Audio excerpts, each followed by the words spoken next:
Vice President Yemi Oshibajo advises stakeholders in the education sector to evolve better teaching and learning techniques to address contemporary challenges of society.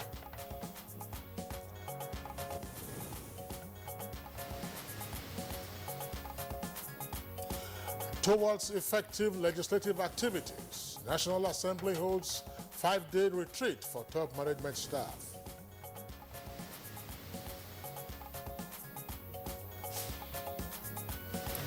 Independent National Electoral Commission, INEC, to hold continuous voters registration by April, urges over 7.8 million registered yet voters to claim their permanent voters card to do so.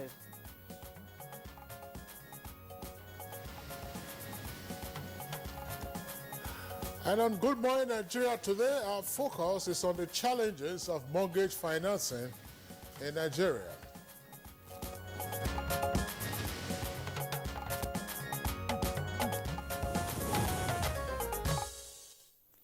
Now, it's no longer news that there is a massive shortfall of housing in Nigeria, and experts have Kingsley actually put it at over 17 million houses. And the World Bank has actually estimated this need to cost about 59.5 trillion naira if we would breach this gap. Well, that's right. Now, the truth, Rhoda, is that for far too long, housing policies, programs, and delivery by successive governments have failed to meet the expectations of many citizens, particularly the low and medium income earners who desire to have homes of their own, or rather houses of their own. And the truth is the majority of Nigerians, of course, who are low-income earners live in ramshackle houses, and these environments we actually call urban slums. That's right. The conditions are pretty squalid. But conversely, you find a situation where in highbrow areas of large cities such as Abuja, Lagos, Port Harcourt, Enugu, and among others, you find exotic homes built by estate developers who charge pretty exorbitant rent or offer such houses for sale at cutthroat prices. And it's also estimated that quite a number of mansions have not been occupied for several years in some of these cities, particularly Abuja, just because the developers are asking for amounts that are right outrageous above the roof. And of course, the research has also shown that these estate developers who are in housing businesses to maximize profits are major beneficiaries of the mortgage financing program of government.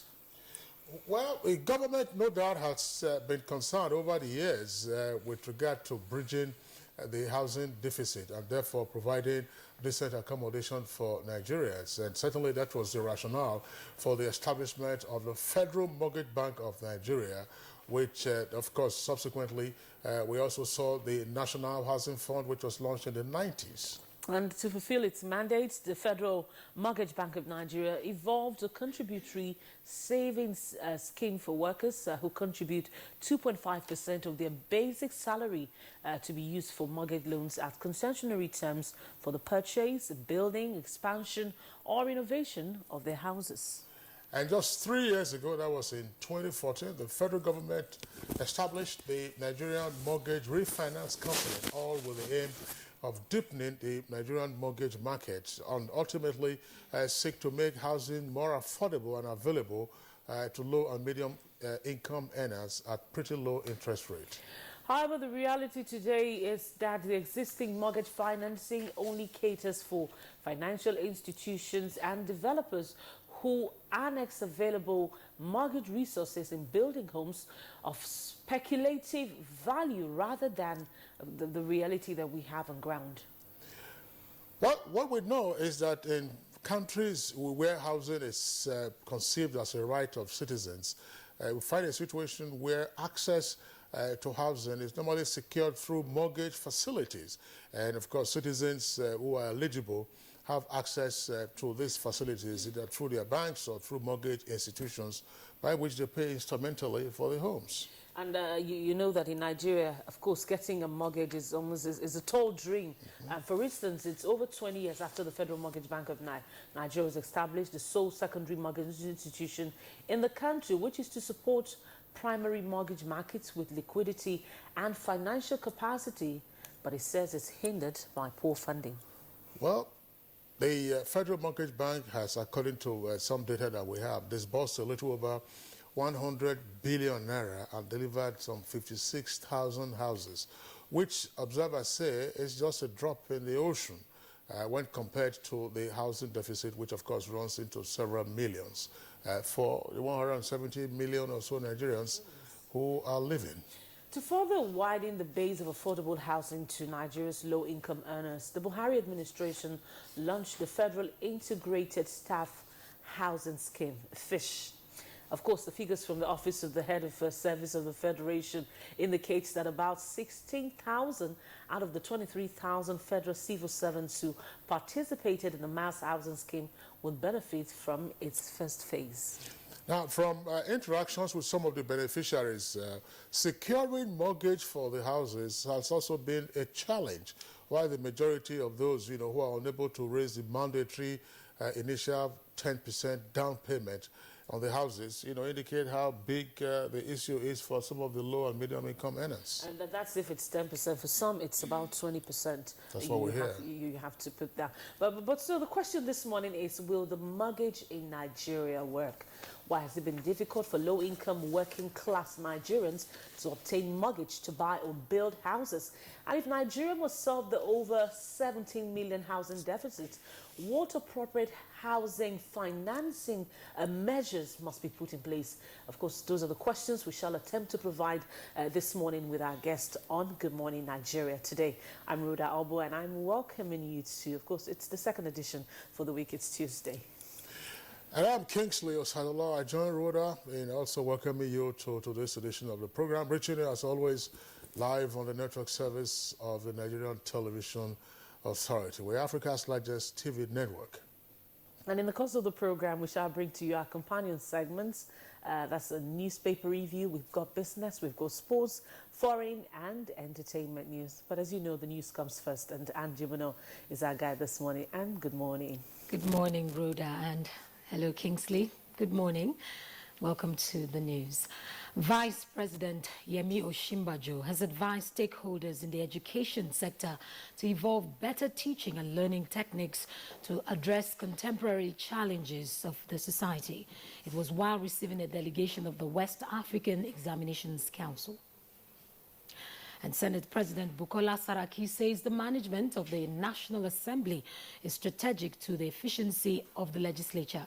At a retreat for senior management staff of the National Assembly in Lokoja, the Senate President reminds participants on the need to actualize the change agenda of the federal government. And Chief Justice of Nigeria, Justice Walter Onogen, says there is now a renewed effort to modernize the nation's judiciary through the introduction of technology. He stated this in a message to the opening of a refresher course for judges and caddies in the country. Application of information and communication technology solutions to the administration of justice would make the system function more effectively. The federal government has reiterated its commitment to human capacity building in the Niger Delta as part of efforts to fast-track development in that region. Special advisor to the president on Niger Delta and coordinator of the Presidential Amnesty Program, Brigadier General Paul Burrow, gave the assurance at a media chat in Abuja. The Presidential Amnesty Office is focused on human capacity development, which ensures stability in the Niger Delta region to allow for development. Well, the federal government is encouraging state governments to continue paying counterpart funds in order to benefit from the World Bank Fadama 3 projects. The Minister of Agriculture and Rural Development, Audu Obe, said this in Kano State while inaugurating the Fadama 3 project. Why we built and procure these tractors is for the sustainability of Padama. When Padama is closed, the farmers are going to sustain these offices. That's why we procure this as a subsidized price to our farmers. This will add to Kano's efforts to continue to be in the lead. We're very pleased with it. An independent National Electoral Commission, INEC, is calling on more than 7.8 million registered voters yet to claim their permanent voter cards to do so, as the Commission plans to hold continuous voters registration in April. At the first consultative meeting with media executives and political correspondents, INEC's chairman, Professor Mahmoud Yakubu, also stated that the use of card readers in elections has come to stay. We are going to have 1,560 constituencies to conduct elections in. From the beginning of the year to the end of the year, it is all election. So we need to plan. The Minister of Interior has officially presented the revised version of the Immigration Regulations 2017 to the public. The new regulation replaces the 50-year-old version, which has become obsolete. The idea is to be able to receive them, document them, and also issue them with the international transshipment certificates. Now you'll be able to know and monitor, their movement from that point to where they are going, even when coming back. Once we know who is where, we know that you are in our country, you are in our territory, we have you, we know your address. It makes things easier. It will help transnational crime to be fought effectively.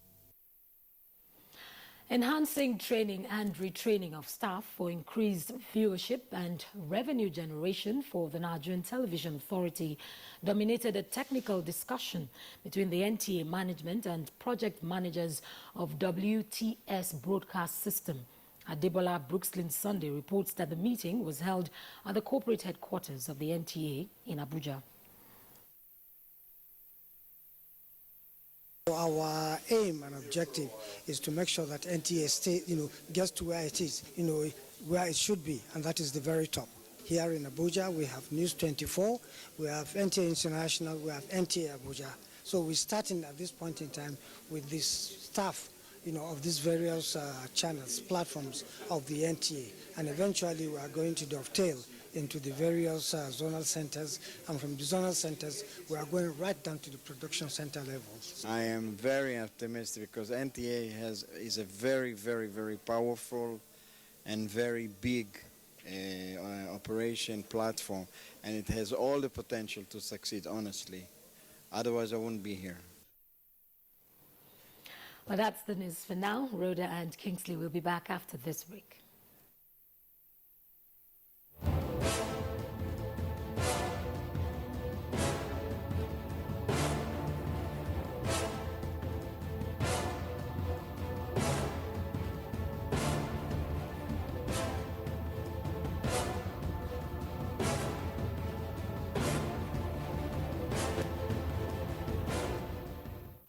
If you hear a bomb explosion or gunshots of an active shooter, that might be a terror attack. At such times, always remember 3 action words: run, hide, report. Don't try to run towards the terror scene to save the situation, because there might be a second bomb blast or another attack. Run far away and take cover. Make sure you are safe first. Yes, it is in our nature to sympathize over the hurt, but remember, only trained personnel can help in such situations. When in a secured environment, promptly call relevant authorities and help will come. For anonymous reporting, call 09630-3250-5 or 0813-2222-106. If you see something, say something. Nigeria unite against terrorism. This message is brought to you by the Federal Ministry of Information and Culture. When Kayode Kukoyi was a year old, he contracted the polio virus, which attacked his nervous system, leading to irreversible paralysis. Now a grown man, husband and father of 3, he's struggling to make ends meet as a keke napep driver. Every day, I risk my life for my family so that they can live better. My life is worth 2,000 naira a day.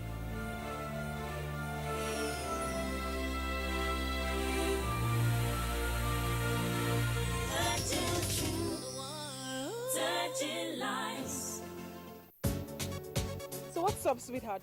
You really look like you're up to something. I have a secret. Okay. I'll be going to Europe next week. Seriously? Yeah. Like you have your visa, your passport, your plane ticket? No, not that way. Some men are helping us. We pay them, they take us through the desert, and then we cross the sea into Europe. The desert, the sea. Isn't that the route where many have died? Yes, it is indeed a very dangerous journey. In 2016 alone, 4,900 people died while crossing the Mediterranean Sea to enter Europe. Many were Nigerians. For the very few who survived the journey, they are forced into prostitution or other crimes just to survive. Eventually, they will be arrested and deported to Nigeria. Don't be a victim. Don't go this way. This is a public service announcement brought to you by NTA.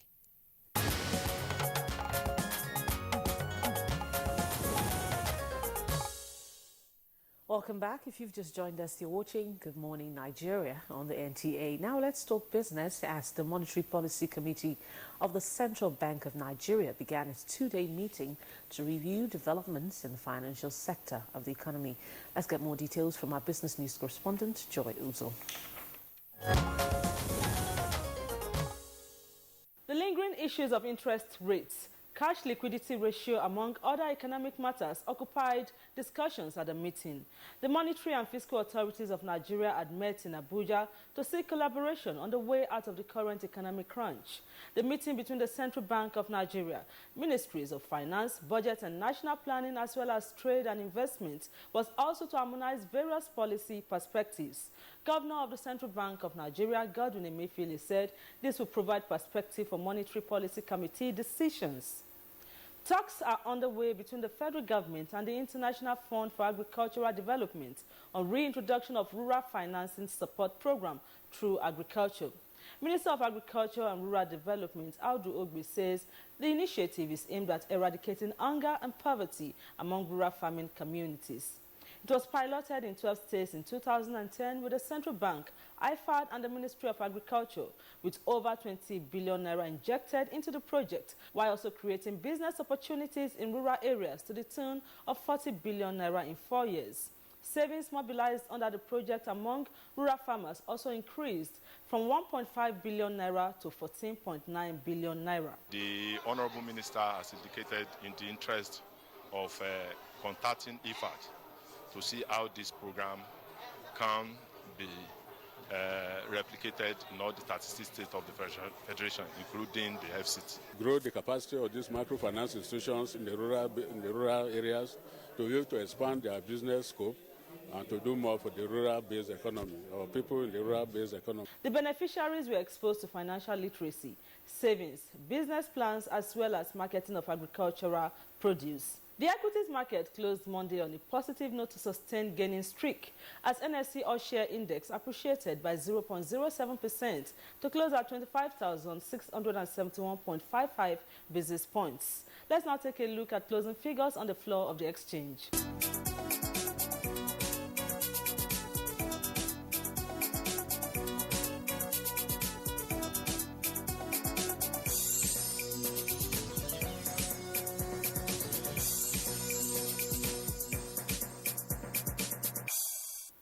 The federal government may lose a whopping 57 billion naira accruable to it from the Lagos seaports if the clearing agents made through their threats to shut down the seaports nationwide over allegations of corruption, arbitrary charges, among other issues at the ports they consider unfair to them. The agents had last week issued a 21-day ultimatum to the federal government to act or activities at the ports would be paralyzed. The agents are under the aegis of the Association of Nigeria Licensed Customs Agents and the National Association of Government-Approved Freight Forwarders. Investigation revealed that 57 billion naira is revenue accruable to the federal government through collections at the seaports by the Nigeria Customs Service on import duty, operators' charges, fees accrued to Standards Organization of Nigeria, SON, National Agency for Food, Drug Administration and Control, NAFDAC, and others consigned within the 21 days period. Experts have also said the impending strike action would lead to port congestion as cargoes will be trapped at the ports, thereby fueling inflation and scarcity of raw materials for manufacturing. With business news, I am Joy Uzo. Thank you very much, Joy Uzo, for that business package. Next for us is a look at the front pages of some of today's newspapers.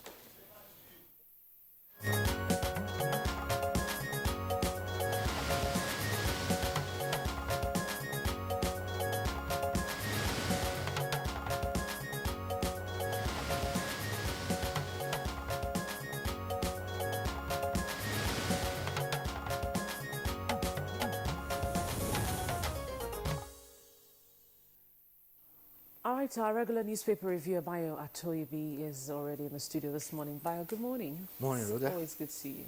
Good to see you too. Good morning, Kingsley. And good morning, Nigeria. Bayo, a pleasure to have you join us today. Let's go over quickly to the front page of Daily Sun. And the lead story, of course, has to do with the apparent suicide of a medical doctor on the Third Mainland Bridge over the weekend. So it's a continuing story. It says, with a kicker, Lagos Lagoon fatal plunge. Shocking revelation about suicide doctor. And we have 3 riders there. He attempted to kill himself 4 years ago, say neighbors. Search for body continues, and mother inconsolable, still hopeful of miracle. Details of the story can be found on pages 36 and 37 of the Daily Sun. And then you also have on the front page of New Telegraph a photograph from the scene where the incident took place at the weekend. It says, suicide, doctor's family and friends besiege Third Mainland Bridge. You can see to the left side, it says, local divers in search of the body of the medical doctor. That was yesterday. And the mother of the medical doctor who jumped into the lagoon on the Third Mainland Bridge, Lagos, yesterday. So I see the mother there, apparently in a black scarf. Those are the stories on the front page of the 2 papers with regard to the fatal plunge that occurred over the weekend. Now, other headlines on the front page of the Daily Sun, beside the nameplate of the Daily Sun, 30 killed in Zakibian massacre. And gunmen open fire on traders, residents, and destroy several buildings. Details on page 5. Nigerians facing widespread hunger. That's according to Saraki, Senate President. And Kalu urges judges to emulate U.S. colleagues. South to produce next PDP chairman. And state chairman dissociate selves from meeting and communicate. Details of the story on pages 6 and 9. Suspend Parry Club refund sharing. Colonel Umar tells Buhari. That's on page 8. And on page 42, AMCON sells Keystone Bank to local consortium. You have members of SANU, NASU, and NAAT at University of Ibadan protesting their pay cut yesterday. That's the photograph there on the front page of Daily Sun. And we have the Nigerian pilot here. The Nigerian pilot leads with its headline, and it captions it today this way. Audited accounts, only 2 political parties complied, says INEC. Only 2 political parties complied with audited accounts, says INEC. Commission is not shielding corrupt officials. That story is on page 6 of the Nigerian pilot. And the authority captions its headline this way. Infighting in presidency, El-Rufai's memo was requested by Buhari. Infighting in the presidency, El-Rufai's memo was requested by Buhari. With the rider, the president made the request in Daura in September 13, 2016. The cabal finally takes full control. And let's get back to the Nigerian pilot now, to other stories trending on the front page of the Nigerian pilot. And this one, just below the nameplate, it says Somalis are happier than Nigerians. Yesterday was World Happiness Index, Happiness Day, and that's the World Happiness Index there. Somalis are happier than Nigerians. Abacha firm asks court to affirm them as Malibu oil owners. That's on page 4, and If you come down below the lead story, it says suspended Paris Club refund to states. Suspend Paris Club refund to states, says Conor Umar, retired. That's on page 4. Now let's go to the footer of the paper. You see there on page 4, it says Nigeria has the highest rate of sickle cell anemia. Scientists invent technology to end tomato Ebola. And Igbo students flood Abuja in solidarity with Buhari. And finally, I have reconciled with Suswem, says Governor Otham. That's on page 42 of the Nigerian panel. So, right, Brian, let's get your views on this. Yes, let's talk about the story of the doctor who jumped into the lagoon yesterday. Indications are that 4 years ago, he attempted to jump from a story building, but he was dissuaded by neighbors. And there have been several attempts he has made in the previous instances. However, it was also said that it was because of his suicide tendencies that they actually employed a driver to drive him around. However, this driver had only been employed only 3 months ago. Meanwhile, the men of Lagos State Emergency Agency and Marine Police are combined with fishermen to cover the lagoon for his body. Another woman, however, known as Emerald, was also identified, reportedly jumped from Maza Maza Bridge into the lagoon at mile 2 yesterday. However, she was lucky as there were some fishermen there who rescued her. Her unconscious body was brought aboard and they were struggling to revive her. So people with psychological situations are not able to manage it. Is apparently manifesting in this suicidal tendency. However, yesterday the Vanguard reports that a group which calls itself Global Players Initiative have barricaded the Abuja office of Amnesty International. They allege that Amnesty International has ulterior motives. They allege that they indulge in deliberately indicting the security agencies working to restore peace without condemning the heinous crime committed by Boko Haram.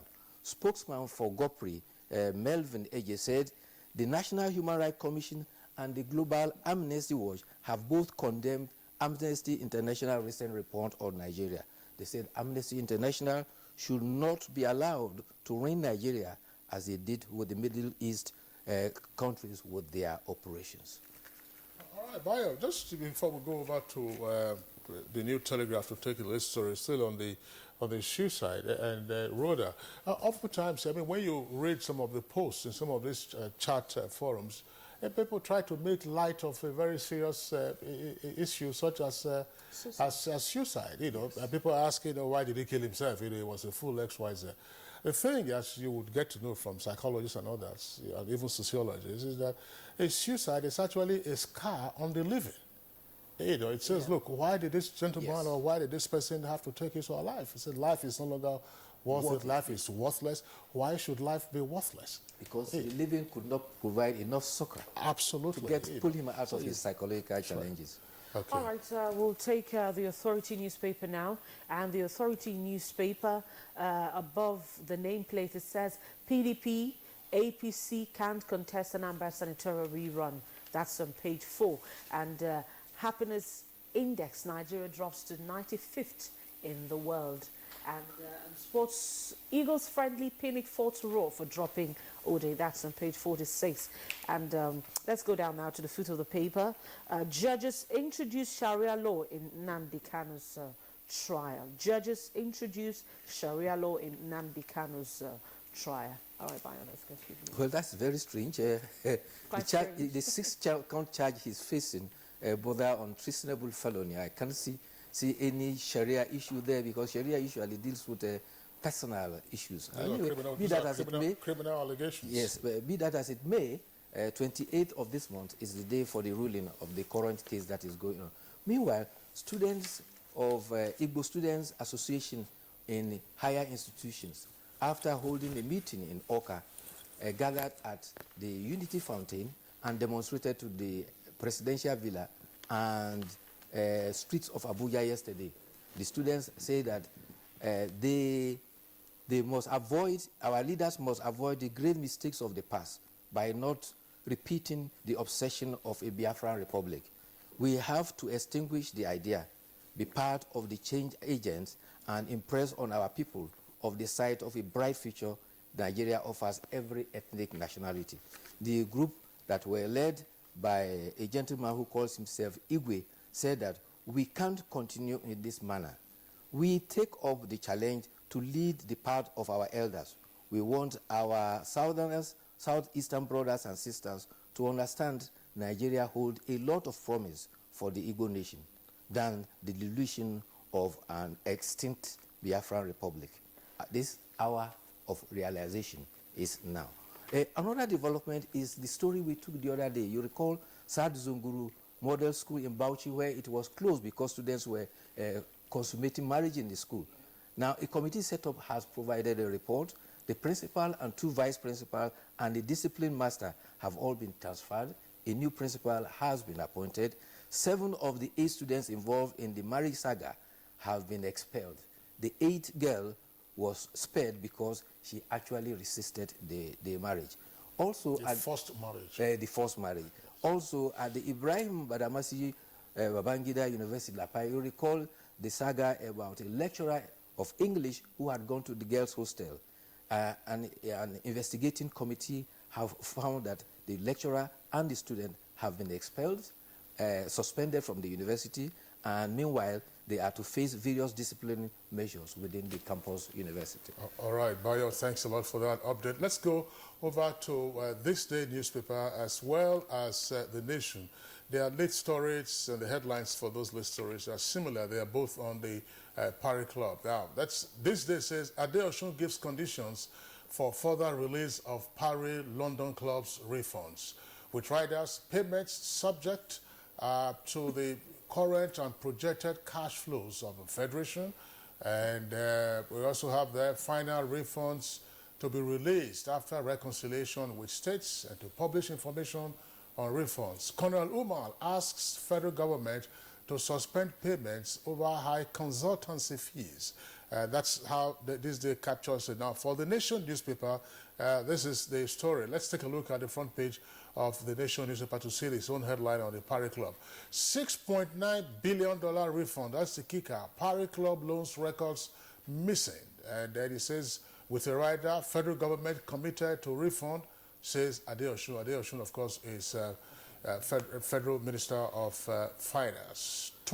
Gunmen killed 20 in Benue, and consortium acquires Keystone. Now, just above the nameplate of The Nation newspaper, there are other headlines. Let's take a look at them very quickly. We have there, that's man to die by hunger, where it's disappeared, but it's reappeared again now. Now, why they after me by Unilorin VC? Sheriff is is one of, well, it's the PDP. It says, God will decide my fate in 2019 race. And French firm buys 95% majority shares in Swiffer. And Nigeria versus Senegal, it will be on Nasi and Ikeme in camp. Well, I'm afraid that's the much we can take this morning on our newspaper review segments in the bio. Thank you for coming. Of course, we'll see you again tomorrow morning. Thank you for having me. All right, we'll take a break now. When we return, our item for discussion this morning, we're looking at mortgage in Nigeria. We'll be back in just a moment.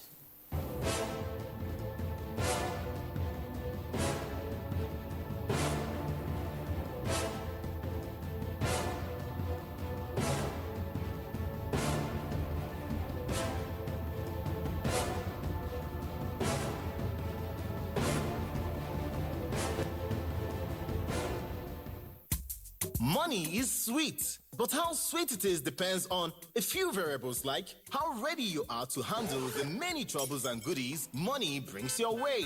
The whole of Enugu will know that show my son has arrived. But most of all, the sweetness of money depends on if it brings you peace or not. Not be the same Lagos where your sister Pikin there. Where you there? I'd like to know your name and have your phone number if you don't mind. Oh, my name is Jumoke. My number is 08053. Not you.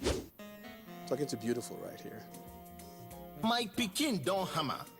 Another milestone episode in your rib-cracking comedy. Professor John Bull. Be a bird for me. Fly to Mali with like a kilo, what you would call like 2.2 pounds of powder. And showing at 8:30 p.m. every Tuesday and Friday on NTA Network International and Star Times. Over and out. Brought to you by Glow. Welcome to the new speed of life.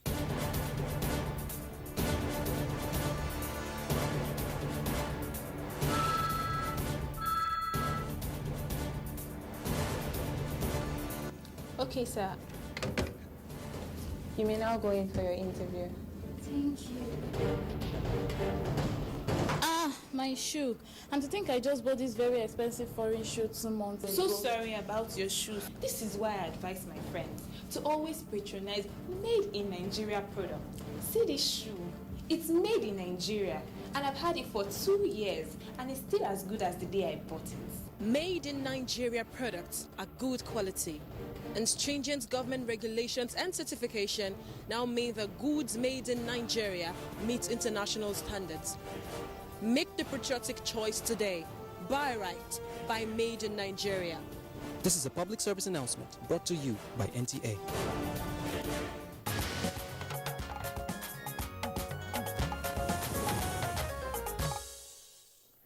All right, our topic for this morning is actually accessible mortgage, affordable housing. And of course, it's a big one that every Nigerian worker wants to talk about. It's been estimated by the Federal Mortgage Bank of Nigeria that Nigeria needs at least 56 trillion naira to develop a minimum of 720,000 housing units annually in the next 20 years, of course, to meet its housing needs.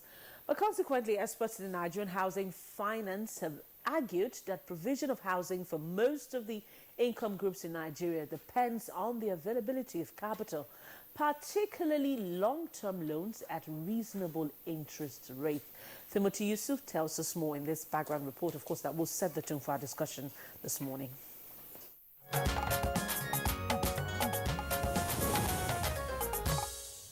The provision of finance for the development of houses to meet the nation's housing needs requires a viable mortgage system in which savings and deposits are mobilized and such funds are applied to create loans on mortgages for the purpose of home ownership without administrative and legal encumbrances. To this end, many are asking whether or not there is any significant progress in mortgage financing in Nigeria in the past 5.5 decades. Are there constraints to mortgage financing in Nigeria? How can poverty alleviation be achieved in Nigeria through mortgage financing? What is the way forward? Nigeria is the most populous country in sub-Saharan Africa with a population of over 170 million people. Experts argue that the nation's faster economic growth is raising income levels of our citizens, which in turn allows government to earn more tax revenues and take on redistributive measures. Thus, increased access to affordable mortgage finance for housing development is an imperative and expected to lead to increased employment in the building construction sector of the economy and consequently economic growth. Availability of credit and savings facilities could also help low and middle income earners own their own homes, judging from the fact that inadequate accommodation is one of the major socio-economic problems facing Nigeria for several decades now. The policy objective of the federal government of Nigeria over the years has been the provision of housing to all classes of Nigerian citizens, but its efforts are still nipped in the bud despite the various housing programs embarked upon by it and other tiers of government in the country. Over the years, the housing situation in the country has been so serious with its associated problems such as high occupancy rate, difficulty in acquiring land, organic growth of slums, spiraling rents compared to the tenants' wages levels, and large household size, among others. Meanwhile, the Federal Mortgage Bank of Nigeria is the sole secondary mortgage institution in the country.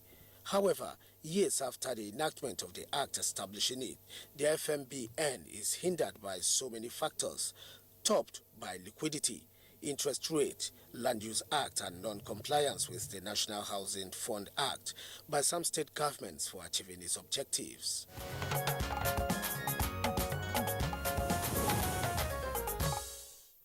Thank you very much there, Timothy Yusuf, for that background report. Now we have guests with us here in the Abuja studios to discuss this subject matter. First, I would like to welcome Mr. Charles Nyo Ajiva.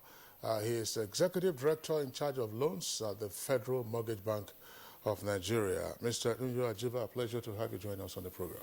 Thank you very much. Okay, and then we also have with us here in the studios Dr. Chi Akpoji, who is Executive Director, Policy, Strategy and Partnership of the Nigerian Mortgage Refinance Company. Dr. Akpoji, a pleasure to have you join us. Thank you very much. And also joining us in this discussion this morning is Hassan Musa Usman. He's a former managing director, ASO Savings, and of course a managing director, New Frontiers Development, that is in Lagos, and he'll join us in Abuja. Sorry, joining us here in the studio. Thank you for joining us. Thank you. All right, let's begin this conversation, by backing up a bit and then trying to have some understanding of why Nigeria continues to grapple with this apparently huge housing deficit. We know that our population has also been growing. There are all kinds of estimates, sometimes exaggerated figures of 180 million. Some will tell you 170 million Nigerians. But over the decades, if we were to go back even to the First Republic, you had housing corporations that were established by the regional governments. And then you came on to the Second Republic, you also had all kinds of issues pertaining to housing programs announced by the various governments, whether UPN or MPN as it was, as it were at that time. And on, and up to this moment, again, we have all kinds of estimates saying us that we have a housing deficit of 17 billion. But the reality is that Nigerians, for the most part, particularly those in the lower and middle income brackets, are in continuous search of affordable housing of their own, and it appears that, according to them, the mortgage system has failed. What, in your opinion, is responsible for this gap between, the demand for affordable housing and the provision of affordable housing? Let's begin with the former managing director of ASO Savings, that's Hassan Musa Usman. Well, thank you very much. There are a lot of problems really that have bedeviled the industry. You can categorize them very broadly, I think, into about 3 areas. First of all, clearly there's a problem of structural rigidities in the system, by which I mean the land law that we have, the planning approval processes, the process for transferring properties, etc. That's one big area. Secondly is a function of financing. There's not been enough funding into the industry. By funding, I mean availability of long-term capital to enable the provision of houses, and then secondly, mortgages to be developed for people who want to buy houses. Thirdly, I think as a nation in general, over the years we've not prioritized housing as a major area that requires development. The will has not been there to push the housing agenda. For me, those 3 things are critical. Without the funding, long-term funding, without the structural rigidities, and without, more importantly, the will to drive housing as a national priority, we can't achieve our objectives. All right, thanks a lot. Charles Unyo Ajiva, Federal Mortgage Bank. That's one of the reasons why the MBN was established. And still, we have these challenges already identified by Hassan Usman. What is your take on the issues pertaining to affordable and available housing? Well, like the commentator, one of the commentators said, there are a number of challenges, like he rightly said. We are intervening in the area of financing. And over the years, the bank has tried its best within the constraints of the finances available, the resources available to the bank. But certainly, the bank can do more if we have more resources, available to at the disposal of the bank. All right, thank you very much, Charles Nyoajiva. But then let's talk to Dr. Chi Akboji. You're of the refinancing, Nigerian Mortgage Refinance Company, and one of the things that Hassan Musa just said now is the issue of financing. That's a huge, huge problem. That's a gap. But what is happening? Yeah, let me just explain what we do, refinancing. We actually refinance mortgages created in order to provide mortgage banks with the liquidity to now create new mortgages. So NMRC was basically set up to address this whole issue of lack of access to long-term and affordable financing, for mortgages, especially by the mortgage banks. Mortgages are offered by mortgage banks. So one of the constraints, mitigating against the efficient operations of mortgage banks was identified as lack of access to long-term and affordable finance. So essentially, NMRC was created to try to address that gap. So we raise funds from the domestic as well as the foreign capital markets, to provide liquidity to the mortgage banks to enable them now create new mortgages. They bring their mortgage portfolios to us. We pre-qualify them, we review them, the portfolios.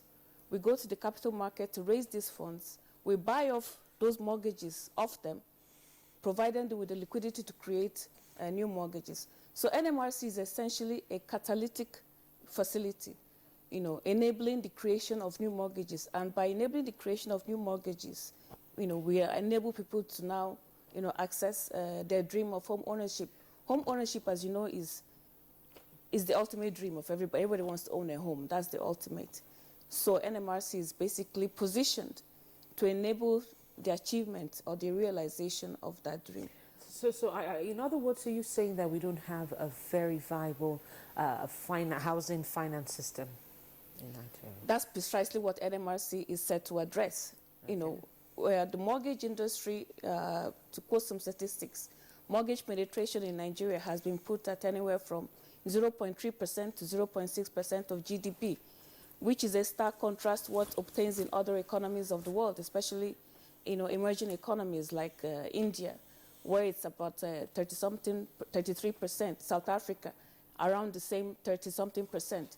Even in Ghana, just next door, is about 2% of GDP. In Nigeria, it's still less than 1%.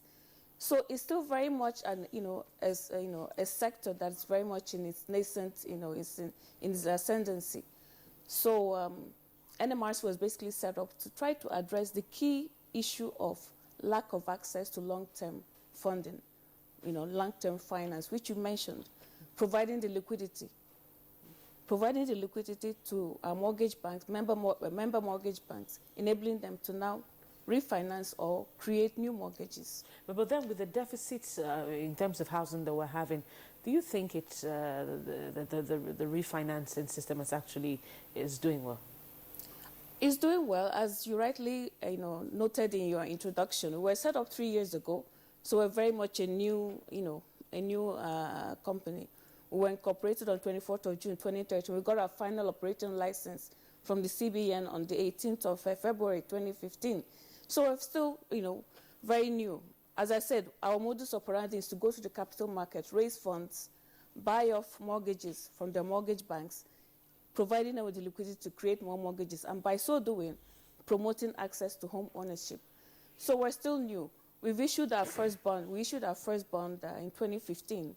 We went to the capital market, raised the funds up to 8 billion naira, which we used to refinance mortgages of our member mortgage banks, creating new mortgages in the process. So we're still very much in the process. Dr. Akpoju, we'll come to some of the final details of the operation of the Mortgage Refinance Bank, as well as the impact on the persons, mortgagees, who are accessing the facilities from the mortgage institutions. But there's something that I would like us to discuss, namely, we know that mortgages are available for secure credit transaction for all kinds of facilities for those who are in business. But we're discussing mortgage in this sense with regard to home ownership. And I'm wondering, Hassan Usman, is it the case that mortgage as a concept, a legal concept or a transactional concept, isn't one that is a good fit for our kind of economy? No, I don't say that at all. I think it's very much applicable in Nigeria. I mean, you have mortgages in Kenya, you have them in Tanzania, you have them in Uganda and so on. No reason why it can't work in Nigeria. I think we have issues that we've not addressed frontally. We must have a very clear system where you can transfer land ownership, without all kinds of impediments. We must also have a system whereby those transfers are done at fairly affordable rates. The rates that we have right now are fairly exorbitant, if you ask me. Also, in addition, I think we've not done enough in terms of developing or designing affordable houses. If you look at the standard construct of houses around the country, there's a lot of wastage.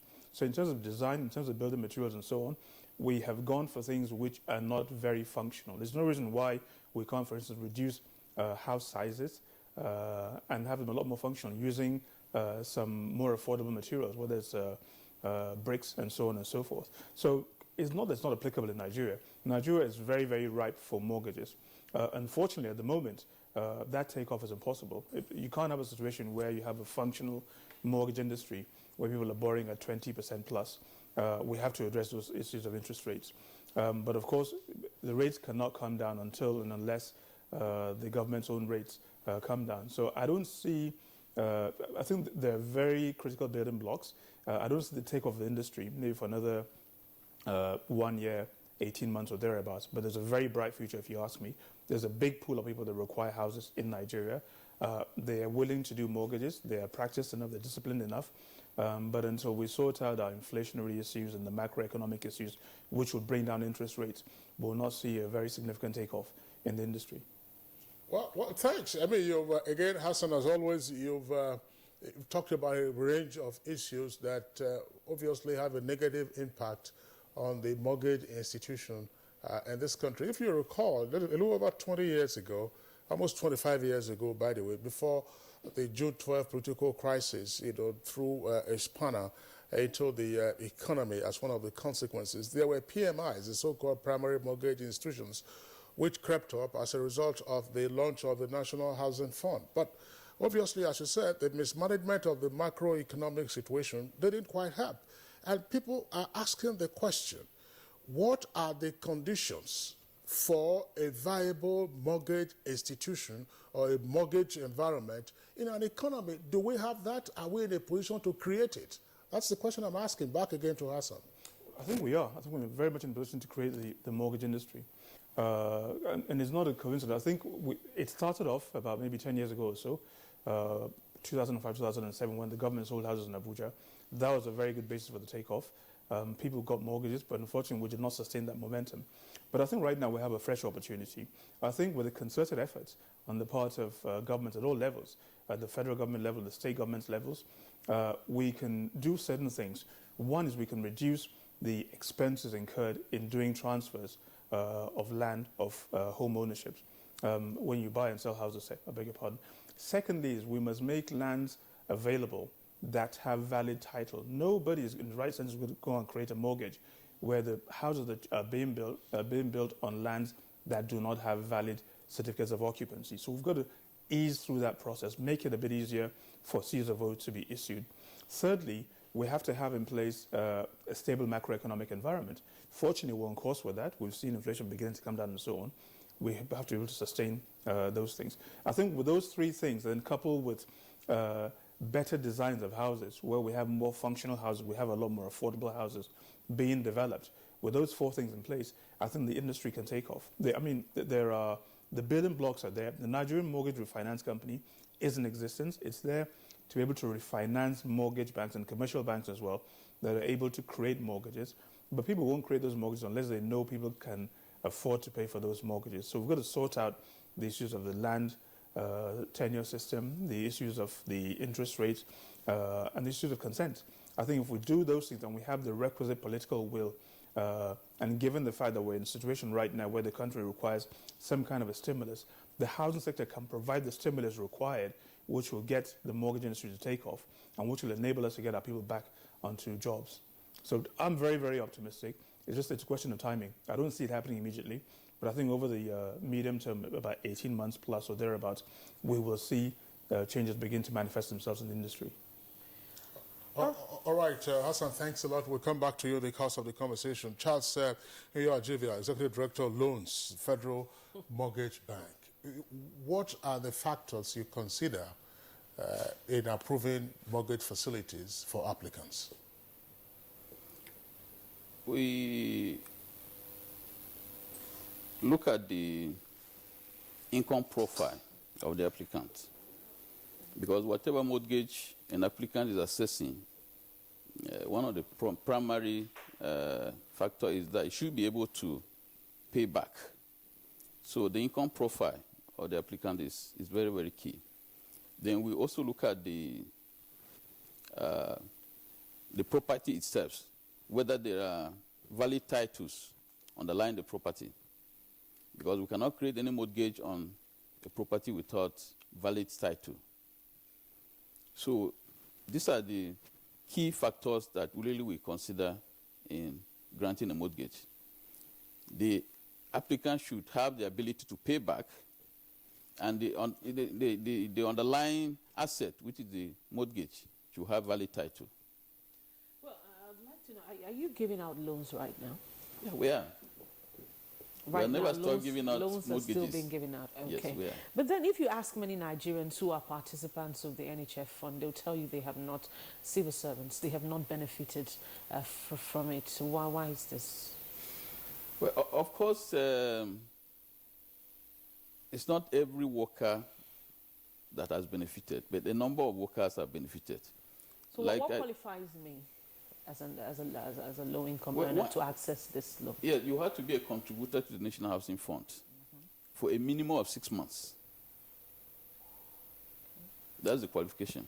And then you have to secure a property that you intend to purchase. So thereafter, you approach a primary mortgage bank that will profile, your application. And if you are qualified, take into consideration some of the factors that I've mentioned, they will forward the applications to Federal Mortgage Bank, to finance. Well, let's, Dr. Akpoje, in the minds of some Nigerians who attempted, to secure a mortgage, for home ownership, some of the experience has not been quite pleasant. And I'm sure that shortly we'll have, a vox pop, listening to the comments of some Nigerians. They meet with a great deal of frustration. Some of them do not even understand, the intricacies of a mortgage. So exactly where I went, that's why I asked the question earlier, to which Hassan Usman responded, to say, look, is a mortgage system, is it a good fit for our economic relations in this country? Or we are just grappling with concepts that we have very little understanding of? Because if you're talking about, look, how you transfer interest validly in land to another entity, having your CFO and so on and so forth, having governments have a conception of social housing, providing the right requisite financing for long-term onward lending and so on and so forth, and we are not getting all of this mixed right.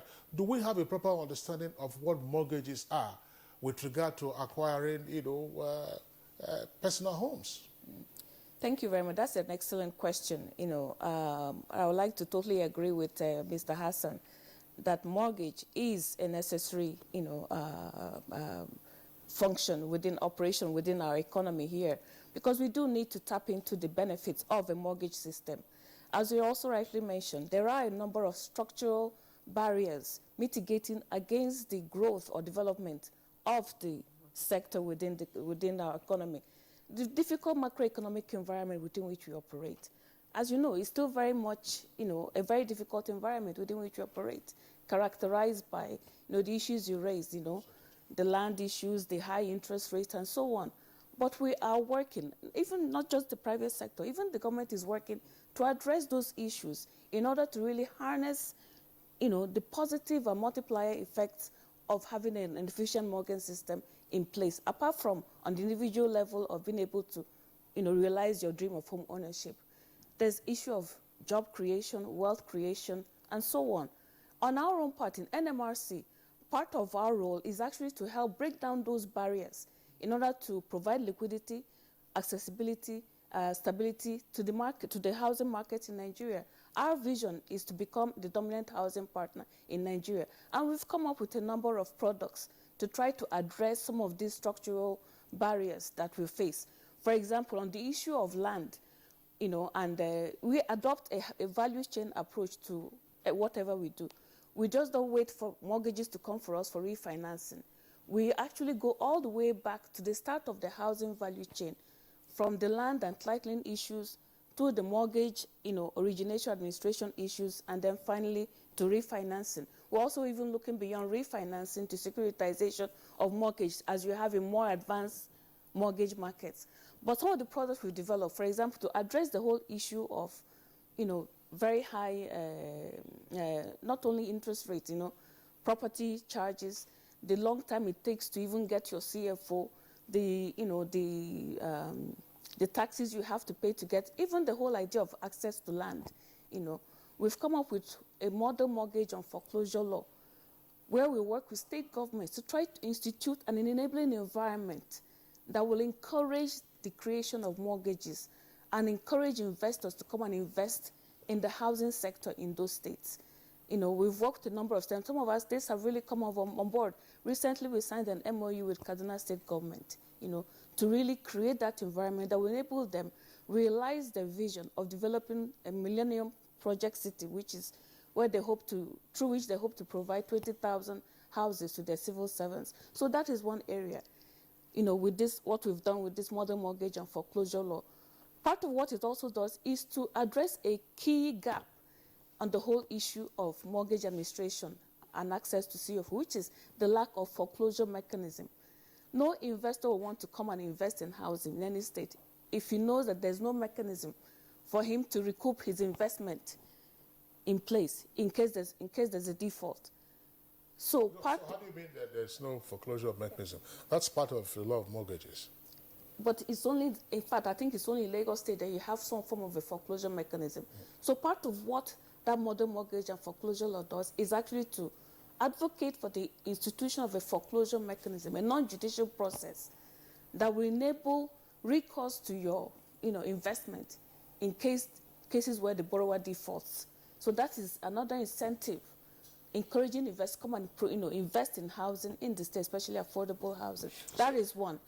We also have... Yeah, sorry, Dr. Akmoji. Yes, I know that you will give you opportunity to speak further to this.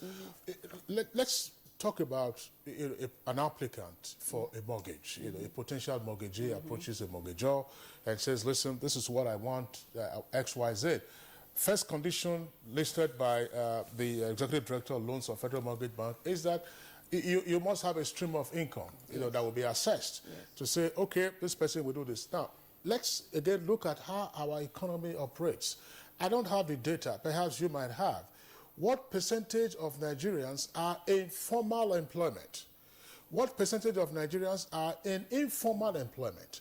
What is the rate of labor mobility, including job losses for those who are in formal employment, so that if a mortgagee gets into default, how do you track, or how do you in the first instance even assess his potential, you know, for paying going forward, you know, paying his mortgages, you know, the monthly basis or whatever arrangement that you have over a 25, 30-year period? We'll come to the tenor subsequently to say, look, do we have instances now where you grant 25, 30-year mortgages as you find in advanced countries?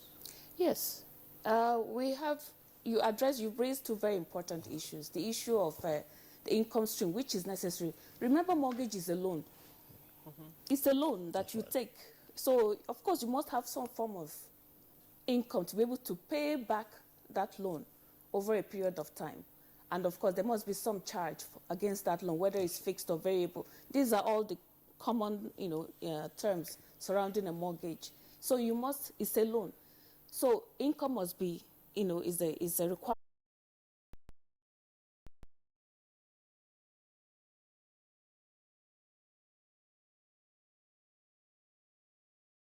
No, and the record is missing, all kinds of things. I think that it's extremely important that we incorporate the informal sector into the mainstream sector in terms of providing mortgages and so on. If I was to hazard a guess, I'll probably say that for every one person in the formal sector, there are at least about 3 people in the informal sector. So if we're to have a functional and very viable mortgage sector, we must incorporate the informal sector. Now, we have to also balance certain demands. On the one hand, we have the demand of people who want to have houses who are in the informal sector. On the other hand, we also have the fears, legitimate fears, of those who are investors, who are providing the money that's required to provide the mortgages. And somewhere along the line, we have to have a balance. They want to have security that if they provide their funding, their funds will come back to them eventually. I think we need to have a more systematic process whereby we encourage people in the informal sector to bank their proceeds, because the bank will require some sort of cash flow before they can advance you a loan. So whatever proceeds you have from doing your businesses, bank them on a regular basis into your account. From that account, the banker can see that you have a stable source of income. You have maybe income flows over the last 6 months, based on which they can estimate, roughly speaking, if you're to get a mortgage, you can afford to pay X% of it towards retiring the mortgage. I think that's very important. Secondly is the issue of which is very commendable. The issue of the BVN that's now in place. With the biometrics that we have right now, it's very difficult for you to just simply abscond when you get a mortgage. So that has significantly reduced the risk involved in, say, lending onto the informal sector. I think another area where we as an industry, the mortgage industry and real estate, haven't done a very good job is in educating the public. And I don't mean it in any kind of derogatory way. People need to have very clear information regarding what the requirements are for a mortgage. How do I apply? Where do I apply? What do I need to do? What is my payment structure? How long will I pay? What is the effective rate that I'm paying when I get a loan? That has not been done. I think it requires a concerted approach on the part of the industry, as well as a central bank as well. So I think with a campaign where people are educated a lot more with regards to what the requirements are, we'll see a lot less dissatisfaction. But clearly, the sort of comments that people have made with regards to their obvious frustration and so on, I can relate to it. I mean, when I was working in the bank, I saw a lot of that happening. And unfortunately, we haven't done a good job in terms of providing education with regards to saying this is the process. If you do A, B, C, D, you can reasonably expect you will get a mortgage. So that education process, I think, is extremely important. You just said now that you could relate with the frustration of some of the Nigerians, the Vox Pops that you just watched now. You are former managing director of ASO Savings. You've got a lot of experience in that area. Could you share with us some of your experiences? Where people are actually able, through your organization, then that's ASO, were they able to access the National Housing Fund? What's the percentage of people that were able to? Well, it's a very small percentage, and it's not the fault of the Federal Mortgage Bank. I don't think so. I think there's a fundamental problem itself with the NHF as a concept, and I've always said so. We have contributions coming through from the vast majority of those who are in paid employment. More than 3/4 of those who contribute to that fund will never access it, for no fault of theirs. It's just simply the quantum of funding in there is not sufficient. We're asking people to provide 2.5% of their incomes into a pool of funding. The average cost of houses is probably 5 million naira plus or thereabouts. So by the time you're actually taking 5 million naira and you're spreading it across maybe 10,000 people or something, you're probably exhausted what NHF is able to get within a year. And you have about 3 million people who are actually contributing, who are in the workforce, who are contributing. So we have to go back and reform that concept. Do we want to continue with NHF? In my opinion, it should become a sort of social mortgage scheme where we're working on maybe the lowest end of the market. Those who are really distressed and cannot afford it can come through the NHF mechanism. And then those who are a bit more affluent, who are working, who are maybe in higher salaries and so on, can go through the normal market mechanism, but the market mechanism which will have some kind of government support so that the rates can come in a bit lower. But honestly, the way NHF is constructed right now, through the legislation, for no fault of FMBN or even the contributors, it cannot be successful. If you have 3 million people contributing into a fund and only about 30,000 can benefit from it on a yearly basis, it is impossible to meet the requirements. So I think it requires a fundamental review. The NHF is long overdue for a reform. All right. Well, Hassan, thanks a lot. But just before we leave you, let's make this aspect, and then we get the comments of the other two guests with us. You talked about extending the frontiers of education of members of the public with regard to the requirements of the operation of a mortgage system. And that takes me back to the question I asked, whether the mortgage system is a good fit for us. I'm asking this question against the background of what you find, again, in advanced economies. I mean, if you were to talk to Nigerians here about your credit score, somebody's going to be asking you, what exactly do you mean? Most Nigerians will be asking you, what is a credit score? Because we run, as it were, a debit economy. Elsewhere, they run a credit economy. Now, growing up, by the time a gentleman or a lady is out of university and you start work, you're thinking of getting a home of your own, you understand that you have a first sense of what a mortgage is, how to proceed with that. So if we are going to get on the education ramp of this aspect, what exactly are we going to be looking at? Are we seeking to break down our socio-cultural barriers that hinder perhaps a clear understanding of what mortgages are? Well, I think so, yeah. It includes that, almost certainly. I think there's a sociocultural aversion towards debt, generally speaking. I think a lot of us just simply, people do not want to take any kind of loan. Yeah, we don't want any kind of debt at all. Debt is not necessarily a bad thing. If somebody is in paid employment or has a regular income and wants to buy or build a house and can't afford to do so upfront, but has enough of his or her income to be able to afford to pay over 15 years, debt is a very viable way to go about acquiring that property. So I think we need to, first of all, begin to even introduce that, make it acceptable, beg your pardon, that you can actually borrow to buy or to build a house. Secondly, is just to even explain the concepts. And I don't think it's a very difficult thing. I think if we as a country could very easily get onto the technology revolution and get involved into ICT, into the mobile phone revolution, we're texting, we're banking through the phone, etc., etc. There's no reason at all why we cannot do a similar thing with the mortgage industry. I go back many, many years, 30, 40 years ago, so in the early 70s up until maybe early 80s, people were taking on mortgages. They were not that popular. People were taking on mortgages through Nigerian Building Society and through Federal Savings Bank and so on and so forth. They were getting loans and they were paying back regularly because the environment there was fairly stable, even though the demand for mortgages at that time was not very high. I think there has to be a conscious effort on the part of the industry and the central bank as well to break it down and explain to the public that you can borrow if you want to buy a house.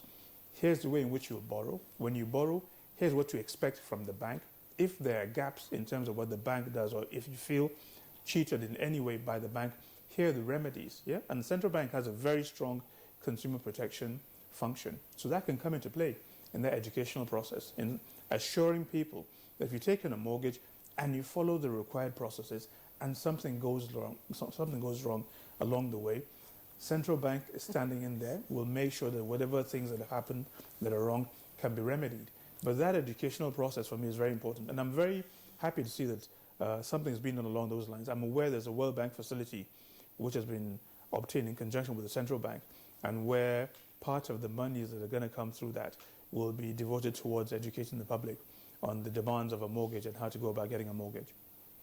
All right, thank you very much, Hassan Musa Usman. Let's get very quickly to the comments of Dr. Chi Akpoji on this aspect with regard to popularizing the mortgage system and therefore getting people to understand the mechanics of it all.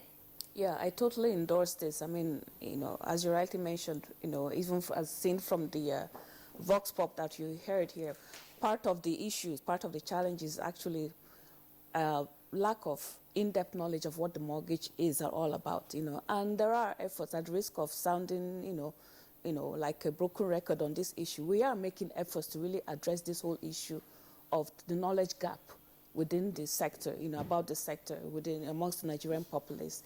There is an ongoing effort at developing a mortgage literacy program with the central bank as well as the primary mortgage banks themselves, to really educate the general public on really how to access a mortgage in an effort to really not only grow the industry, but hopefully alleviate some of the concerns and challenges that potential borrowers face in going to a mortgage bank. Their expectations, their roles and responsibilities, especially their responsibilities as well. So that when you hear your need for the collateral, you know that this is something that you're supposed to bring as part of the application process for a mortgage. So it won't sound strange to you again. You know what I mean, And then also your rights as a borrower, and also the ability to be able to shop around. Actually, in the finance, you want to get to a stage where people can be able to walk to any mortgage banks equipped with knowledge of what they want and say, look, I want this amount of mortgage. I've identified a house I want to purchase. I want this amount of mortgage. This is how much I think I should be able to repay every month. And then be able to negotiate very well with the mortgage institution and come out satisfied that, look, yes, I've gotten the best deal I can out of my interaction with this mortgage. So that education is really key. And as I said, there are efforts to really embark on that mortgage literacy campaign to really bring more people within the mortgage fold, in addition to educate Nigerians. All right, Dr. Chi Akpoji, thank you very much for that. But then I'd like to get back to you shortly. That's after we take our tweets on the question that my colleague Kingsley asked earlier, why we find it difficult for institutions to give out long-term loans. Do we still have people giving out 30, 20 years, as a loan from institutions? But then first, let's take comments from our viewers who are tweeting at NTA GMN. You can continue to be a part of the discussion. Keep sending in your tweets. But let's take the ones we have right now. The first one is from Dele Jackson. Solomon. He says presently in the country, accessing funds to build houses is very difficult due to the near absence of a functional mortgage sector. Abdullahi Onishabi tweets, many civil servants have been contributing to the scheme, that's the National Housing Fund, without deriving any benefit. What a hopeless program. It is unfair. Mohammed Jamil tweets, this is the right time to raise the sector from the slum. Fashola should use our mortgage for some of the projects and made to flourish well. And this is from Global Times. An interesting topic, but the reality is that mortgage is not accessible nor affordable housing. The reasons are not far-fetched, although he doesn't indicate what the reasons are. And this one is from Amiyu Inuwa. It says, Kingsley, the question that often perplexes is, what of those that have no mortgage card yet their money is being deducted? And Stanley Buba tweets, does Nigeria have a mortgage policy? The answer is yes. Now, in Morocco, the policy is graded for the rich and poor, for the formal and informal sectors. And Inusa Adamu tweets, we contributors want to withdraw our participants. How should I withdraw? Okay. so that's a pertinent question. Yeah. Yes, you know, who is the custodian of the funds? That's the assuming you want a refund of all the contributions that you have made, so you can go and buy your own cement, iron rod, granite, and sharp sand, and then employ your own laborers. But the late Jack Solomon has another tweet. Now, for the mortgage idea to appeal to more Nigerians, the authorities should provide softer loans, reduce the bottlenecks in mortgage acquisition. And Mohammed Jami tweets, mortgage thrives very well in the past. The sector suffered the consequences of bad leadership. I know of many low-cost buildings till date. And those are the tweets that we're taking right now, Kingsley. That's right, that's right. So let's return to our guest, and then the Executive Director of, the Executive Director of the Federal Mortgage Bank. One issue that I'm sure we're all aware of. You go around major cities in the country today. We're here in the Federal Capital Territory, Abuja, in Lagos, in Port Harcourt, and elsewhere.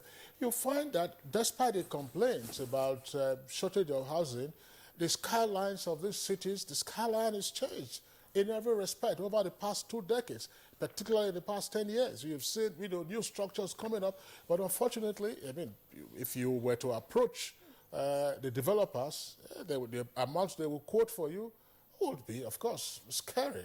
And in some cases, when they offer any facility, any mortgage facility, you are told to pay tens of millions of naira, not more than 24 months. That's 2 years. In some cases, 6 months. I'll give you one example.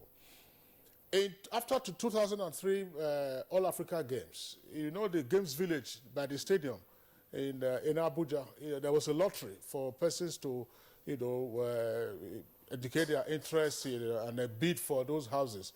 And the timelines stipulated for payment, not more than 90 days. That's even by government. So, back to the issue. Persons or people are complaining that we hear of all kinds of monies being given for mortgage refinance to primary mortgages, X, Y, Z, but that these monies go to developers, private developers, who have now become, as it were, the ultimate beneficiaries rather than the mortgagees, whether low income or medium income or lower end. What is happening? Well, let me start by saying that to actually increase home ownership, mortgage is the right way to go. And dare say that is the only way to go. That is in theory. Not in theory, because only in few, maybe developing and undeveloped countries that you see people bringing out cash to buy a house. Elsewhere, you go through mortgage. And going through mortgage enables anybody that has a source or stream of income, like we said, to actually access a house. So there's no doubt that mortgage is the only way to go if we want to increase home ownership in this country. And on the issue of, having skyscrapers in the country, luxurious houses, that is true in most cities. And we have observed that those houses are not meant for the for the middle and low income earners. And our mandate at Federal Mortgage Bank is to improve and increase accessibility to affordable housing. So what the bank has done over time is to intervene in the supply side, working with developers to ensure that we have houses that are at affordable, prices that both middle and low income earners can access. And even in the city of Abuja, we have a number of those estates spread across the FCT and several other states, in the country. So, and our emphasis is actually on the middle and low income earners. So we are, emphasizing that, working with the developers to make sure that we deliver affordable houses that can be accessible to how much do Nigerians. these houses cost? On the average? On the average. On average, between 6 and 7 million. Okay. Depending on the city. What is the tenor of the mortgage? The mortgage we for such houses, that's what I'm saying. Yeah, that's the mortgage we provide, which covers those houses up to 30 years, depending on your age and the period you have left in service. You can get up to 30 years mortgage. Whose service? I mean, isn't this whose service? For a civil servant or for somebody who's working in a private enterprise? We like Adi said, our mortgages are meant for contributors to the National Housing Fund. Who are mainly civil servants? No. We have improved, you see, that, like you did ask before, what we are doing for the informal sector. We have introduced a product for the informal sector. And what we have done is to encourage the informal sector to come into cooperatives. So by that, they will be contributing to the National Housing Fund, and it's easier for us to manage. The cooperative societies, act as a check on their members. So it gives us comfort. So we have a product for informal sector that we can avail them mortgages. Sorry, let's clarify this again, Executive Director. If you're a civil servant, 60 years or 35 years, right? Yes. Now, if you work in a private sector, an established entity, yes, there is no limit as to how many years you can work.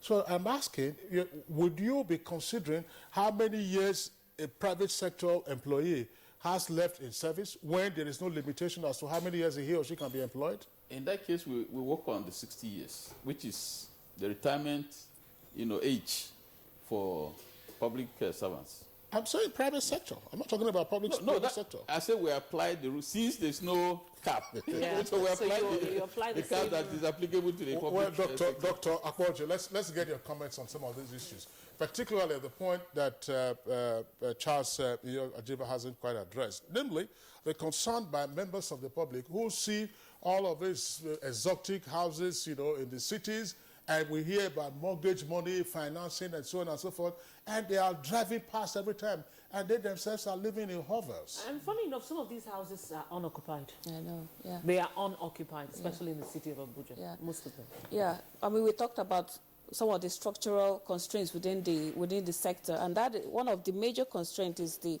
lack of, affordable housing supply, and it's quite. It's a challenge, and there are efforts also ongoing to address it. As you rightly said, as you drive around Abuja, you see so many luxury homes, totally unaffordable to the ordinary Nigerian and still empty. But I think developers are mainly in the business to make money. That's one thing you must realize that, and that's probably why they build for the people who can afford those houses. But they've also realized now that in order to really achieve economies of scale and get the bang for their buck, they really need to address, the middle to lower income people and begin to build houses that are more affordable to the average Nigerians. It's ongoing. There are, if you are, you see quite a number of estates with affordable housing. And we at NMRs, we're also working indirectly with developers to encourage them, because part of the problem they have is lack of access to construction finance. That's a major constraint as well. Whatever finance is available to them, comes at a very high cost. So part of the reason why we position ourselves as, a lender is also to, as we provide liquidity, to the mortgage banks are also able to interface with the developers to pay them off so that developers can now also deliver more affordable housing. So it's a win-win situation all around. The mortgage banks are able for both the mortgage banks as well as the developer. Yeah, so that's not, what about the mortgagee? The mortgagee is now enabled to, to buy a house that is more affordable within his own income bracket that he can afford. Okay, thanks, Dr. Akwaja. Let's invite Hassan back into this conversation. The perception is that, as typical, of rent-seeking behavior that we find around in the economy with all kinds of macroeconomic challenges, that the developers, and the primary mortgage institutions are the fat cats in this economy, while ordinarily the end beneficiaries, that's to say the mortgagees, are left high and dry and, left to languish in their slums. How do we redress this? Where you see all kinds of, beautiful homes and yet unaffordable, to the low and medium, the majority of new home seekers? But I think you're right. The developers definitely want to make as much money as they can, and that's what they do. But I think it's incumbent upon government to work to make sure that those of the lower end of society actually have access to decent houses. And certain things can happen. I mean, I would expect a more holistic approach. I think on the one hand, as I mentioned earlier, there has to be concerted effort, both by the federal and the state governments, to make sure that the consent, that the land is available, that has title, that the process for consenting to transfers is made much easier, that there's a reform, a wholesale reform of the National Housing Fund so that it can reach out to a much larger number of people, that each state government, just get some stimulus, to get some momentum going, each state government should be encouraged to find land in the state capital or one or two other senatorial zones where they can provide land that is already titled and that's already provided with infrastructure, where you can have, say, 5,000 or 10,000 housing units done. So that way, those areas can be devoted towards providing affordable housing, and the houses can be made affordable and sold to the public. What we have right now, developers are getting lands which are maybe within city centers, which have been developed infrastructure-wise and so on at fairly expensive rates, and developers have bought those lands and they want to recoup their money, and so they factor those costs into their pricing when they're selling houses. It is incumbent upon governments at all levels to make sure that land is available within every city, which is provided with infrastructure, where those affordable houses can be built, and where the government can then come in and say, if we're providing this land to you, and this land has been provided with infrastructure and with title, you cannot sell a house here for more than 5 million or for more than 7.5 million. But it's not going to happen just simply by allowing market forces to work. I think there has to be a strong push on the part of government. And I would say again, governments at all levels, the federal government and the state governments. And I think the most, in my opinion, the most viable way to do so is to get the states and the federal government to work through the National Economic Council to get that as a policy decision, and people can then drive it. All right, thank you very much, Mr. Hassan Musa. We'll take some of the tweets that are coming in right now. The very first one here is from Godswill Awoyo. He says, the procedure for obtaining a mortgage loan is too cumbersome. They collect our money with ease, yet we can't access the loan. And this is from Cecilia Okoroma. Says, even when the bank, that is Federal Mortgage Bank, does not have funds to give, they will make you pay for charges for loans they will not give. I am a victim. That is Cecilia. And Festus Akimboyewa says, government should come up with a long-term policy aimed at easing access to mortgage credit by low and middle income earners in Nigeria. Suleiman Yahaya, the issue of equity contribution is a serious problem for civil servants considering their income. We can use the NHRS model. Enyo Ayoka tweets, red tape and high interest rates have kept mortgages out of the reach of majority of Nigerians. Transparent reforms are needed. Another one from Cecilia Okoroma tweets, does it mean that mortgage loans are meant for civil servants alone? What happens to other hardworking Nigerians that are taxpayers? Otega Esemudu tweets, the mortgage banking in Nigeria should be encouraged by governments. This is a very important. Housing is another way to boost the economy.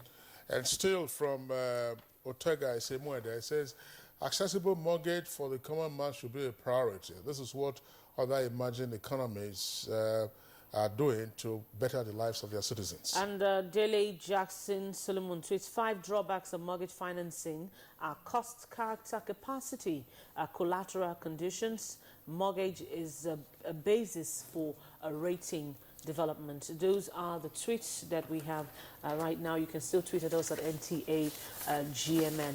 But then I'd like to talk to Mr. Hassan Musa. Mr. Hassan Musa, I love the breakdown that you did earlier, that, you know, for no fault of some people, they might not be able to just access it because the funds are not there. You're actually advocating for a reform of the NHS system. But then, are there new ways that could be employed to inject funds into the system? Well, by law, and I think there's an act that was passed in 1992, I think, which says that the NHF will be made up of 2.5% of the salaries of every contributor. And so that's the quantum of the funds that we have available. That law would have to be amended. There would have to be some reforms done in order to provide a much bigger quantum of funding. Government on its part, if it wants to, can say, okay, we think this is a priority area and we want to be able to reach out to a much larger mass of people. So in the same way that we have put up, say, 300 billion naira for small and medium scale enterprises, etc., we want to put up maybe 200 or 300 billion naira for housing, yeah? And then to put that into the National Housing Fund, to have a very clear mechanism for administering those funds, and to say, okay, those funds that have gone into this new revised scheme can be provided at maybe 9% per annum, and people have 15, 20, 25 years to pay for them.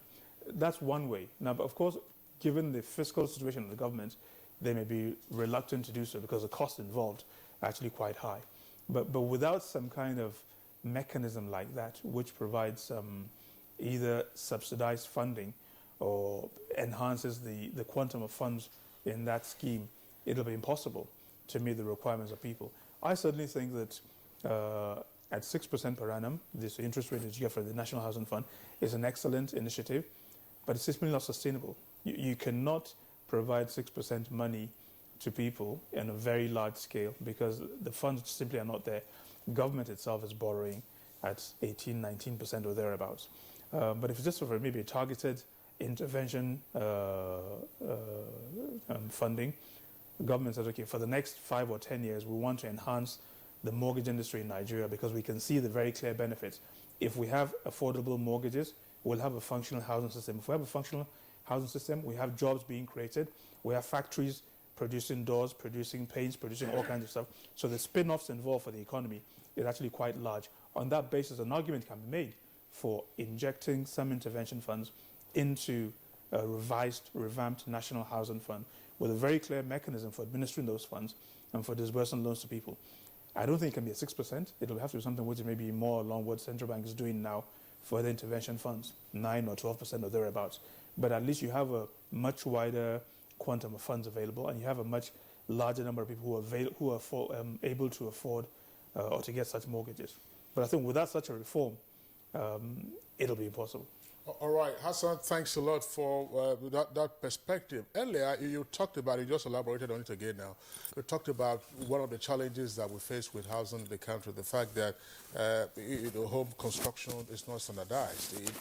The home structures are not standardized. We tend to waste spaces and so on and so forth. We've had here on this program the Honorable Minister in charge of Power, Works and Housing, and he's talked about one of his priority areas, the idea of standardizing, the various features that you need, doors, blocks, and so on and so forth. My question goes to Dr. Apoji, which follows from what Hassan just explained. Is it the case that we have tended to isolate housing as a basic social need?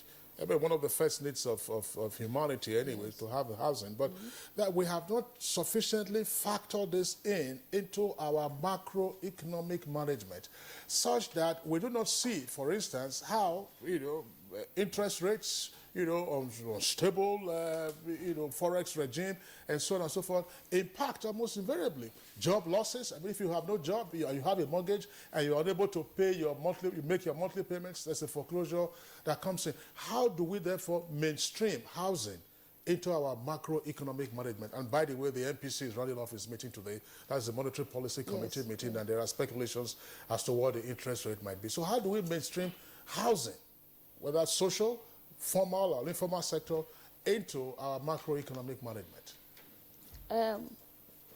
I beg to differ. I believe housing, government has always made the effort to mainstream housing into our macroeconomic, overview as a whole, right from, the start of the creation of the Nigerian Building Society, even with the creation of the Federal Mortgage Bank, and of course the startup of the NMRC. The issue is that, the dynamics of our operating environment, the dynamics of our economy, what I will call the challenges facing an economy that is developing, an emerging economy like ours, often seem to constitute barriers to the growth or proper development, efficient development of the housing sector, But nevertheless, the push is still there. Efforts will continue to be made to ensure the development of an efficient and sustainable housing sector, if not for anything, but for the fact that it is the one recognized avenue to job creation, to wealth creation, to an enhanced sense of citizenship and a sense of well-being within any community. So the effort will still be there, despite the challenges within the macroeconomic operating environment.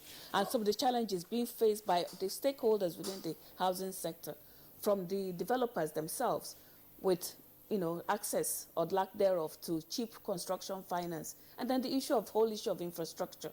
Part of the high cost you'll find in some of those houses is due to infrastructure, so which is about 30% of the cost of construction, which is some area we need to address.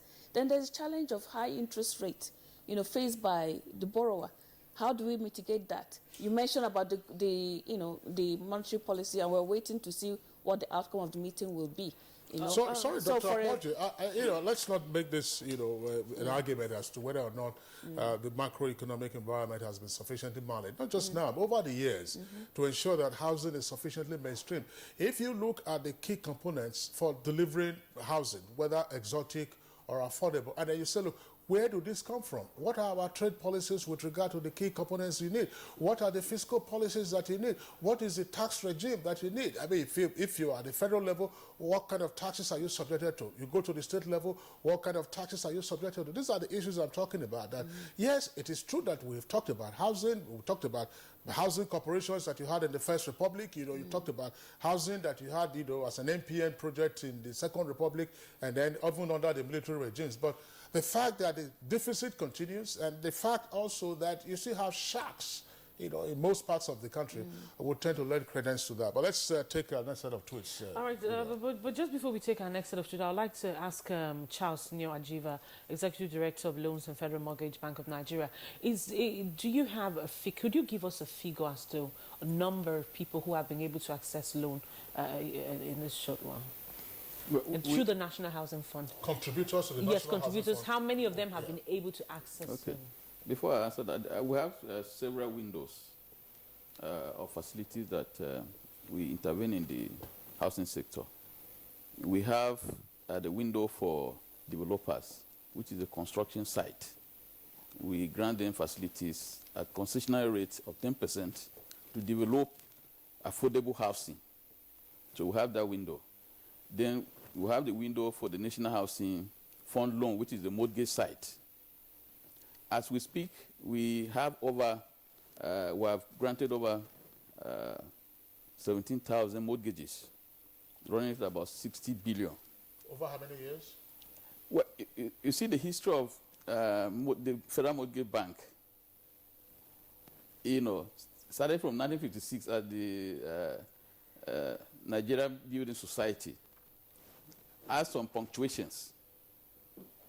So the Federal Mortgage Bank and under the NHF that we're operating now, just started with the NHF Act of 1992, which commenced implementation in 1993. So we say effectively, what we're talking about is from 1993. To date. Because at the point... So that's on the average, in 24 years, nearly a quarter century, you've advanced mortgages for 17,000 persons. 17,000. Yes. All right. And then yet, private developers that you extend facility to, you give them concessionary rate, and that's where the devil is in the detail we talked about. Yes. That these developers, now, do you then monitor, their own lending or own sale, final sale to mortgages or outright buyers, and the tenor that they give to these persons? We determine the prices when we advance construction loan to a developer. We determine the prices, as well as who to sell to, because you will not sell to non-contributors to the National Housing Fund. How do you determine who to sell to? Who they will sell to? No, because the sale is done through Federal Mortgage Bank. Okay. Yes. How do you shortlist those who qualify for purchase? No, all the interested buyers go to a primary mortgage bank, like I did say at the beginning, who will now package the loan and forward it to us. That's where they were talking about the frustrations that they encounter. Bank with us, say with us. Let's take some of the tweets that will further reflect some of the issues that our viewers have also touched on. Annie.com tweets, isn't it possible to waive the initial equity contribution, especially in the case of civil servants who have steady incomes, so the repayments can be taken from their monthly salaries over time? Judge Wilawayo tweets, please ask how I can stop them from deducting my salary and methods which through I can recoup the much they have deducted. Okay, we have John. We have this from John Bitty Young. It says, it's unfortunate that we as civil servants contribute to the housing funds and yet no house after retirement. Okay, every man, Liania tweets, let's revert to the old system where government builds houses and allocates them to civil servants. We can't afford mortgages in this present form. And Suleiman Yahaya, it says, why not also use owners occupiers?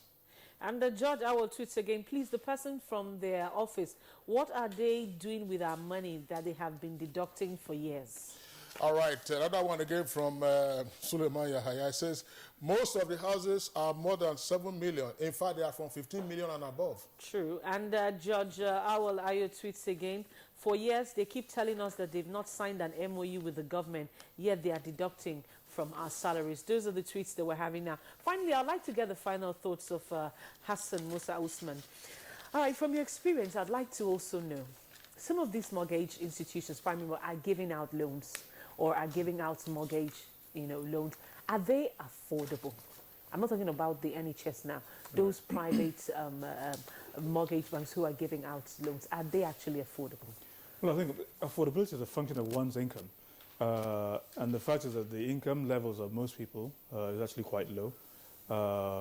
The fact is the interest rates right now, and have been, I guess, in the industry for the last maybe 5 years plus, have been at least 15%, if not more. Right now, you're probably talking about 20-something% in terms of interest rates. Are those rates affordable? No, except for those who are in the most comfortable of jobs right now, and those who are fairly high earners. Most people can't afford to pay that kind of interest rate. It's an aberration, honestly. I don't think that you can have a functional mortgage industry develop based on 25% plus interest rates.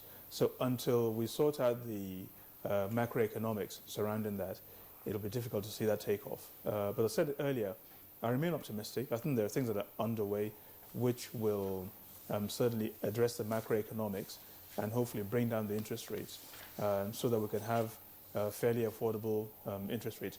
I know for a fact that when NMRC started off, the refinancing was done at about 15% plus or thereabouts, which is relatively high, but I mean, it's something which one can go with, and it's something which I think a lot of people can afford. And then over time, you can see the sort of rates coming down. But until we address the macroeconomics, frankly speaking, we will not get the kind of level of takeoff that we require in the mortgage industry. But can anything be done about the initial amount you have to pay, especially when you want to access a mortgage? You're going for a house of 10 million naira, you're asked to bring 3 million naira, which of course as a civil servant you don't have.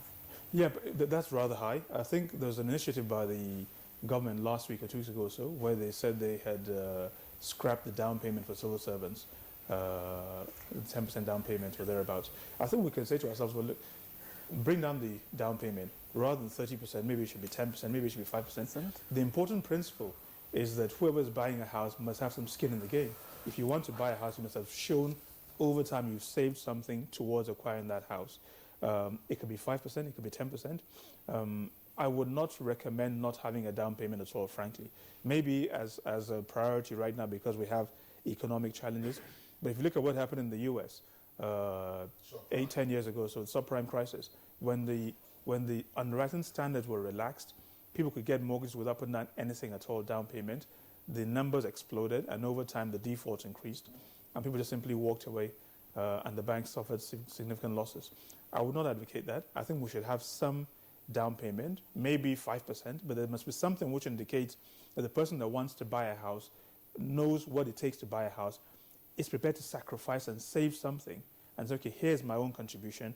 Mr. Bank, you lend me 95% or lend me 90%. Here's my 10%. All right, Hassan, thank you very much. Let's get the closing thoughts of Dr. Akpoji. Yes, mortgage is crucial to affordable housing to bridge the deficit. So, are we likely to get this right in the medium to long term? I believe so. I firmly believe so. I remain optimistic, that we will get it right in the medium to long term. Just want to quickly address some of the issues raised in your tweets. The issue of equity down payment. There are quite a number of initiatives underway to really address that. We've already heard the recent proclamation by government, removing that requirement for mortgages of 5 million naira and below. But there is also a new product that's coming up, being driven by the insurance industry, which is really waking up to its responsibilities as far as mortgage is concerned, called collateral replacement indemnity insurance, which acts as insurance against your payment of that equity. Prior to that, even the federal government had launched an initiative through PENCOM, enabling access to, I believe it's 25% of your RSAs to be able to make your down payment against the mortgage. So there are... Yeah, but how do you address the point raised by Hassan with regard to what the world witnessed nearly 10 years ago, the fiasco of the subprime mortgage system in the U.S., which reverberated throughout the world? But that was predicated on the relaxation of the underwriting standards. As you rightly said, a potential borrower must have skin in the game. You must. So that is the only way to ensure that and to enable you to do that. That's why we have all these products coming up, the CRI or the collateral replacement indemnity insurance. There's the access to your 25% of your RSA. There's also a Sukuk program coming up. NMRC is about to issue the first Sukuk denominated bond. All right, so this is Dr. Chi Akpoji. Again, all of this will take us back to the recommendation for proper enlightenment and education of the populace with regard to all of these issues, the mechanics of a mortgage system. Dr. Chi Akpoji, Executive Director in charge of Policy, Strategy and Partnership of the Nigerian Mortgage Refinance Company, established just about 3 years ago. We'd like to thank you for your insights. Thank you very much. Okay. We also would like to thank Mr. Charles Nyo Ajiva, Executive Director in charge of loans at the Federal Mortgage Bank of Nigeria. Mr. Nyo Ajiva, thanks for being with us this morning. Thank you. And as always, Hassan Musa Usman, our delight that you were with us, former Managing Director, Astro Savings Loans, and incumbent Managing Director, New Frontier Development. Thank you for your insight. It's my pleasure. All right. So that does it for our discussion segment. Let's quickly take a complimentary segment. Of course, the only complimentary segment we can take is